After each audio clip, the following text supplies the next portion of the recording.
来继续来看这个中华江滨工业区的海龙理化风电，伫20号迄天发生着严重的公安意外，二氧化碳外泄，有17个工人互紧急送病院，3个有生命危险。其中一个19岁少年家，伫家护病房抢救7天，昨暝也是往生了。这个少年家是高雄人，才拄考到大学，趁也未开学，到中华海龙来做线工，想袂到拄到意外。另外一个38岁姓赖的员工，伫拄则下晡1点外，家属嘛来签下着放弃急救的同意书。这场公安的意外，目前已经有2个人死亡。中华江滨工业区的海龙理化风电降压站20发生严重的公安意外，二氧化碳一直流出来，白色烟雾为建筑物内底一直喷出来。当时内底有17个工人死伤者，被紧急送到病院，有3个人将危险。送到病房抢救，其中一个19岁姓简的查甫人抢救7天，昏迷指数干那3一直拢无较好，病院嘛无放弃，抢救到最后一刻，这姓简的查甫人昨暝病情恶化，救无活。伊的亲人拢顾伫伊身躯边，真伤心。今日日头早将伊带转去高雄。姓简的查甫人第一时间被送到台中的病院抢救，当时因老爸专程赶去病院去遐看，知影后生病情无乐观，真艰苦。根据了解，这个19岁姓简的查甫人倒考掉大学，休假期间有时间就去海龙理化风电做点工，想到拄到意外来无命。另外一个38岁姓赖的查甫人，家属嘛伫下晡1点外签放弃急救的同意书，成为这场意外第2位罹难者。还有一个58岁姓刘的工人，昏迷指数3，病情嘛无较好。海龙二氧化碳公安意外造成2人往生，1个人要伫抢救。好，来乡亲啊，继续来看台中市政府的顾问蔡碧如传出讲，过去选立委的政治现金涉嫌申报不实。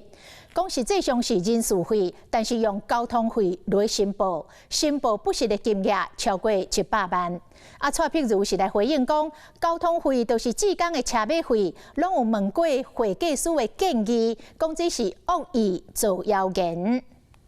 告诉你，很多客串的客粉都会来这里乱搞。即马是台中市府顾问蔡碧如面对记者问会，美网军乌龙西套甲台中骗到公共西，因为传出2024立委选举蔡碧如的政治现金涉嫌申报无老实。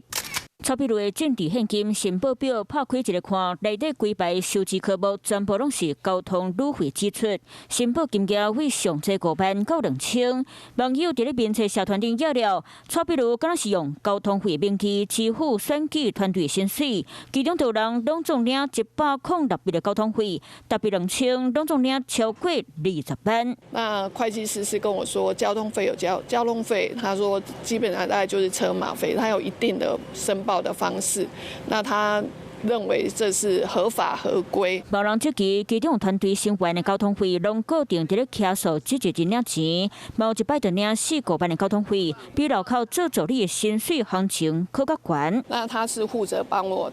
就是跟我对话谈论政策的。交通费的部分，我说他怎么会是报这样子？他说这是总干事跟他之间就是谈好的。甚至有人伫咧蔡碧如的团队领11.30块的交通费，不过伊同款嘛伫咧国民党立委廖伟雄的团队领过工资，和外界这期刚刚选举时阵，私底下嘛有拿白哈。这个同仁在来就职前的这个选择的工作选择，跟他就职后他的下班时间以后，他的行为属于他的个人自由，我们都予以尊重哦。面对政治现金申报不老实的指控，蔡碧如强调，拢问过专业的会计师，伊相信专业绝对无乌白申报。